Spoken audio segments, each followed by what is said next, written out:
Hello, everyone, people of America and the rest of the world, plus those aliens of you that are listening.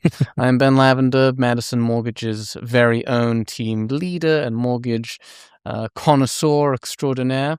Today we have a new and good friend from Power Move Realty, Mr. Max Cassamajor. Thank you. Thank you for joining. As I was saying before we started, Max, you have a very... what's the word? A very dominant name. We were saying, well, it was a comparison to Alexander the Great. It's just the Max and Major. Major is it's like a ranking in the military, right? It's not something like it's that. a fairly high one. Is that what your parents were going for? I think so. I think actually my name comes from a military name in Haiti, to be honest. Okay, So we have like some type of military background, I believe, in Haiti. Gotcha. Yeah. How is your... or it's Creole, right? Do you speak Creole. fluent? I can speak it a little bit, but I do a better job understanding it. I can't speak it like too fluently. I can just speak it a little bit. Well, it's good. It's good bonding too, because we have a very large Haitian community here and like throughout Long Island, Queens as well. Mm-hmm. Right? Have you find it's good for business or? Yeah, sometimes, yeah, because when people find that connection, if you speak, especially if you're dealing with like a Haitian client, they feel more at ease. Yeah. But using the language, sometimes it can break that barrier if somebody doesn't understand well English. Creole does come to play.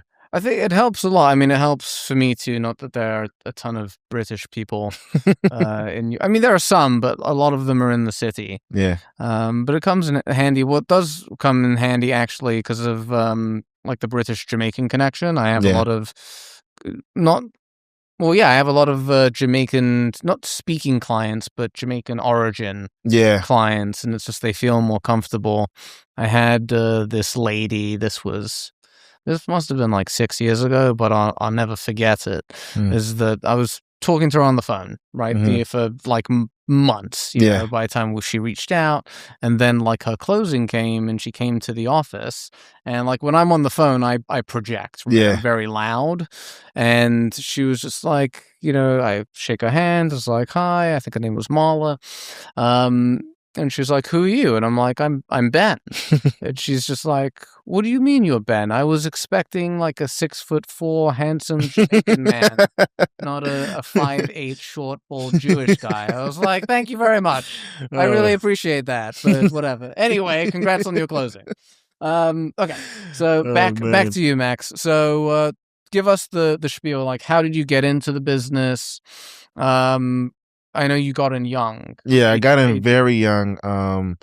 And to be honest, it's something that my father recommended that I do. And it was just like something just to start young, just to get an idea and, gain the knowledge while you have a fresh mind. It's better to start earlier than later. That goes with most things, I'd say. So, but 18 is very young for real estate. So I was in the middle of college doing it. Obviously, I got my license and everything, but I didn't predominantly start using it until like last year. That's when I really would say I started taking real estate more seriously and started getting my career built. So would you say that, like, have you had or found that people haven't reacted so well to you because of your youth? I honestly, no. I feel like people have reacted well. A lot of people see me and say, "Yo, you're a young guy, and I love what you're doing." Like I'm getting a lot more positive responses than negative. Yeah, because they see that you're somebody young, chasing some goals, and you're working pretty hard towards those goals, and they kind of respect that. Yeah, I mean, as they should. You get some haters though. Yeah. I've had a couple like young guys as well on the show, like that in their early 20s, and it's basically comes down to that. I think it's like a mindset thing, right? Yeah. Like if you say to yourself, "Oh, I'm young," they're not going to react well. That's what's going to come off. Some people don't even think I'm my age. Some people think I'm I wouldn't have guessed. That's why I asked you earlier. Yeah. Because like if you told me like you were in your late 20s, early 30s, I believe you. Yeah, a lot of people assume that. Yeah, it also helps that you're tall, right? And Max weighs 200 and something pounds of muscle 215, steel and 15 of muscle steel and sex appeal that I got from my man Chael Sonnen, who hasn't had a fight for 10 years. I stopped watching MMA. Okay, so let's talk more business, because what's interesting, I want to go back to what you told me earlier about Yeah. How did you get your first deal? I got my first deal because my broker, he actually recommended that. Shout out to LeVar. Shout out to LeVar, for real. He does his thing. Yeah. He recommended everybody on the team join this media training meeting. It was like a Zoom live. Basically, they gave us a whole bunch of tips on how to do a whole bunch of media training. And one thing that they said to take away from the Zoom was to make sure everybody goes to their post and advertise at least something. And they made sure like to put this recommendation where you post 3 things a day or 3 things per week. And so I went and created a reel, and I basically started out with the lowest advertising. They basically said start with the lowest amount of money. You don't even have to put a lot. How much was that? Like $2 per day, $2 a day, and I did it for like 4 or 5 days. Okay, it's nothing. Yeah, it's nothing. So it came out to like maybe $14, $16 or Crazy.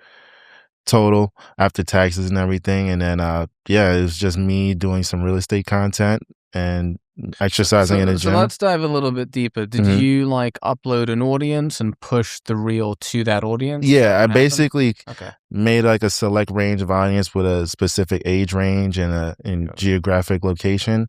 And people that specifically interested in the real estate market, you know, looking to buy or sell or just looking for any information real estate wise. So was that like a list that you bought or did you search it? How did that it kind of just something Instagram automatically makes. Oh, so you use the auto, the auto thing that generates. That's crazy. Yeah. It's crazy that works. Yeah. You know, okay, so talk to me about the reel. What did the reel look like? The reel was just to be honest, it was me jumping rope and door knocking. And that was it. It was me prospecting and exercising in the gym. And that gave me my first client off of $2 or $14 total. Amazing. Yeah.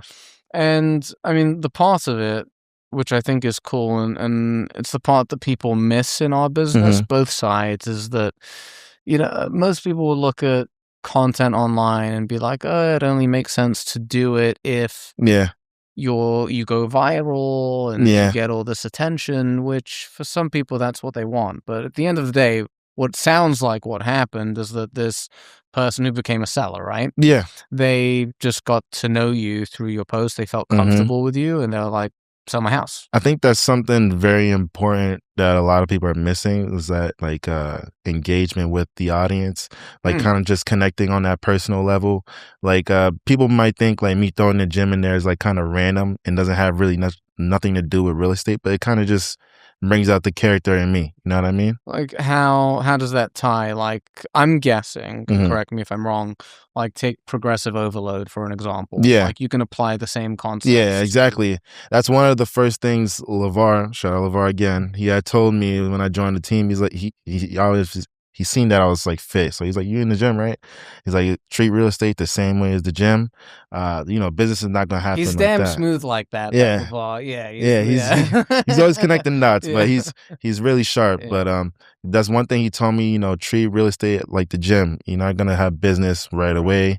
It's not going to just come next week. It's something you build over time. It's like a muscle you're growing. Right. Which I admire and respect him saying that, because a lot of I have to be careful.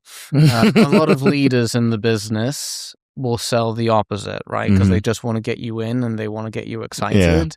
And don't get me wrong, like I've met people who have these amazing like 2 years in the business where they're closing, you know, 20 deals a year and they're doing great, but it's really rare. Yeah. Right? It's really rare. Typically they have connections or they have a very specific game plan and they just work like absolute animals. It's probably what 1%, if that, of people that join.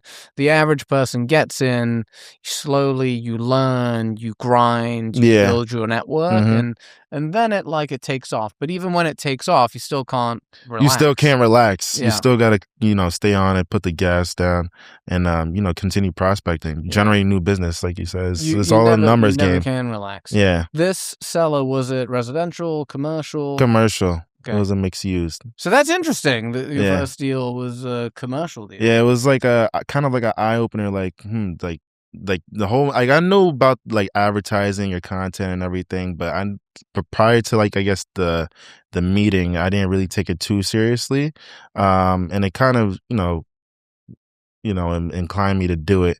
And then once I did it, it was kind of like an eye opener. Like, hey, this is actually something that works. And I still try to use that in my content today. So okay, so that's part of the strategy. Mm-hmm. You do some door knocking. Mm-hmm. Tell us about your worst door knocking experience. So this is probably when I was like starting out back with the team. Me and LeVar was just driving around, and shout out LeVar again. He's very hands-on. This is a broker that's gonna get out in the field with you.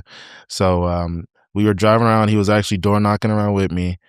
We approached this one guy's home, and some people you're just gonna come across that's just having one of those bad days, or just not the brightest people in the world, but just came up to him, basically giving him my pitch, and just was like, hey, boss, good afternoon. He's just like, I'm not your boss. I'm not your boss. I don't know you. What do you want? What do you mean, boss? Do I work for you? Kind of thing. I'm just like, no, I mean, like, just no, like that would make employee. So yeah. and then I was just basically trying to give him my pitch, and he's like, yeah, I don't speak to you, cursing at me. I'm putting in polite words, but right. Just basically telling me get off his porch. And I accidentally said, have a good day, boss. And then he's like, I'm not your boss. I accidentally said it again, and I'm just like, oh, have a good one. And then I just, we just on to the next, man. Yeah, we were just trolling him. Yeah, it was by accident. We have to send him this. I don't think he's gonna be happy. I don't think he's gonna be happy seeing this. But in the business, you kind of just have a short memory with stuff like that. You have to. On to the next one. Has that always been easy for you? Because some people struggle with that. Honestly, no. And this is something that shout out LeVar, he kind of developed and helped me overcome, because I'm not like the biggest talkative person, or able to speak to people fluently, and that's something that I've kind of broken through, like just having short-term memory, dealing with rejection, just on to the next, because you could be digging a mine for diamonds. So, I'm pretty sure you've seen that picture where you're digging the mine of diamonds, and you stop just short. Yeah. That next door we could knock could probably be the one that gives us the deal. So, after having a bad experience like that, you can't let it ruin your day. You kind of have to continue. And in hindsight, it's hilarious. Yeah. Honestly, it's really funny. You live and you learn. I mean, you felt like you built a tolerance, right? Yeah, like a tolerance, basically. Like, even with cold calling, like door knocking is more rough because you get it more like live in effect, but then it kind of makes cold calling a whole lot easier, right? With dealing rejections and stuff like that.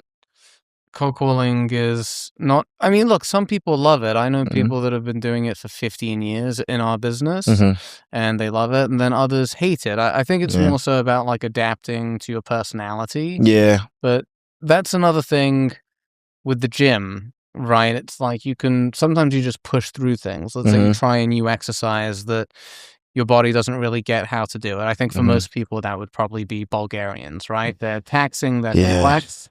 I hate them, for sure. Yeah, we all hate them. Just want to vomit, regardless. But they're really good, though. They're amazing for you. Yeah. But just regardless of how much weight I do.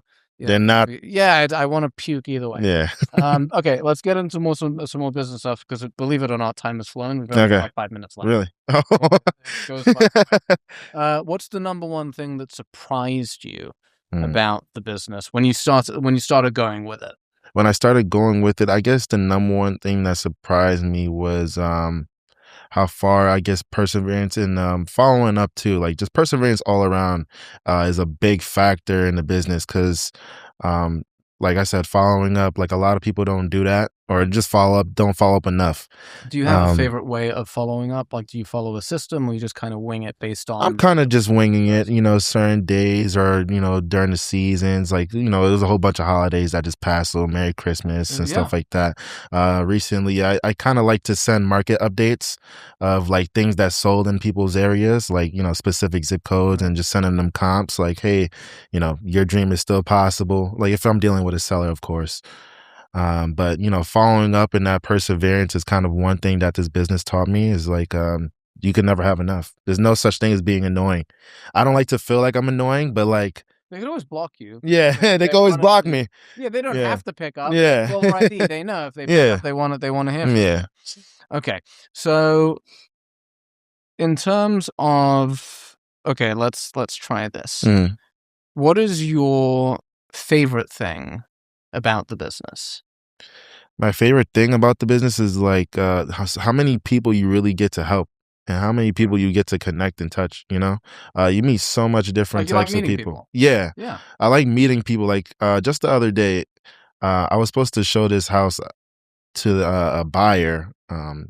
We had an appointment, and I was just speaking to the homeowners there, and they were just such nice people, just looking to move and just try to find a new life elsewhere. And it's just like, you connect with so much other people, you learn so much other backstories and history and how people go about things. It's just such an eye opener to like the public and the people especially business. In New York too, because we have like such a diverse group of people.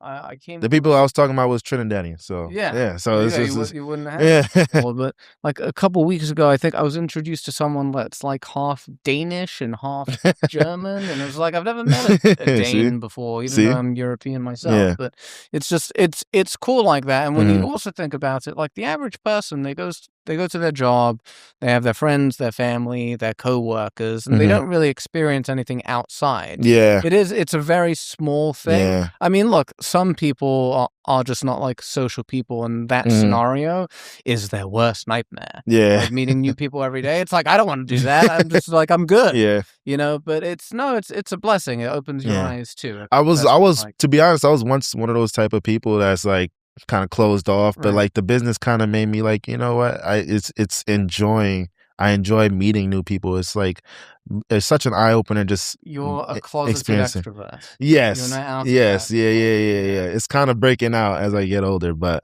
that's one thing about the business. It's also like the right environment. Like some people are more, and this goes for myself too. In certain environments, I'm very introverted, and others I'm more extroverted. Business is an easy one because the motivation, it's not just the motivation of the money, but it's also like it's very easy to be more extroverted. But you can help someone. It's like, the purpose. You have that purpose. You can. It's like I have the solution. Like, now you know. Okay, let's go the opposite way. And if there isn't an answer, it's fine.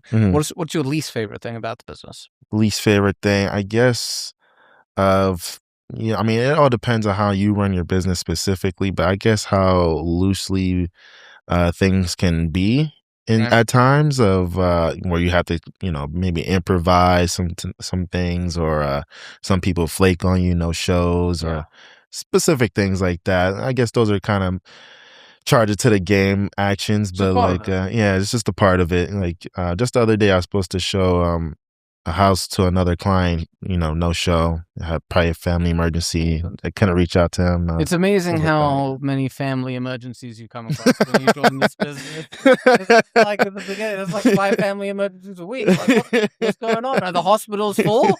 It's literally. But then, that also goes away over time too. And like, honestly, like when I came across people who would say that, and you could kind of sense it's BS.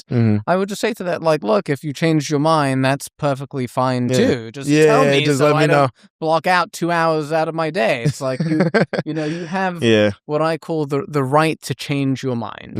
Right, and that's perfectly okay. Okay, so let's finish off with one thing, or it's kind of two things in one. Is what do you see how the average like buyer and seller mindset in terms of like how are they approaching buying a house and selling a house, and what are things do you think that they need to kind of have in the tank, if you will, with them to make it a smoother process for each of them? Well, to be honest, I feel like, well, let me speak on behalf of the buyers first. I feel like buyers nowadays have this expectation where, things need to be pitch perfect, or the price is kind of just not where they want it to be, even though they kind of have the opportunity to do it or the luxury to go with that price or per se.